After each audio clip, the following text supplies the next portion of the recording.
brought to you by Silver Pumps and Motors. Top quality और consistent performance के लिए सिर्फ सिल्वर पंप्स नाम याद रखना।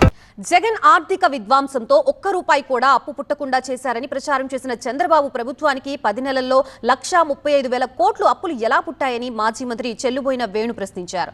1,35,000 కోట్లు అప్పులు చేసిన ప్రభుత్వం ఇప్పటికీ ఫీజు రీయింబర్స్మెంట్ కోసం 4,600 కోట్లు చెల్లించకుండా విద్యార్థుల్ని ఇబ్బంది పెడుతోందన్నారు. వెంటనే ఫీజు రీయింబర్స్మెంట్ బకాయిలు ప్రభుత్వం విడుదల చేయాలని చెల్లుబోయిన వేణు అన్నారు.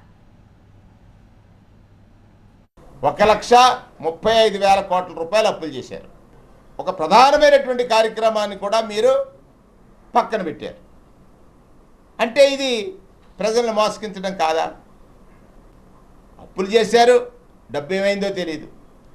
గత సంవత్సరం బడ్జెట్లో 38,000 కోట్ల రూపాయలు మీ సభ్యులు అడిగారు. ఈ రాష్ట్రానికి అప్పులు పుట్టవు, అంత దయనీయ స్థితిలో ఆర్థిక పరిస్థితి ఉందన్నారు. మరి 1,30,000 కోట్ల అప్పులు ఎలా పుట్టాయి? ఇది అబద్ధం కదా? మీరు చేసిన ప్రచారం అబద్ధం కదా? మీరు చెప్పింది అబద్ధం కదా? అధికారం కోసం మీరు చేస్తున్న ప్రయత్నాలు అబద్ధం కదా? ఆలోచించమని రాష్ట్ర ప్రజలను కోరుతా ఉన్నాను. 4,600 కోట్ల రూపాయలు విద్యార్థులు ఫీజులు చెల్లించలేదని అంటే ఈ రాష్ట్రంలో చదువుకునే బిడ్డల పట్ల ఈ ప్రభుత్వానికి ఎంత నిర్లక్ష్యం ఉందో అర్థం చేసుకోమని ఆ తల్లుల్ని నేను కోరుతా ఉన్నాను.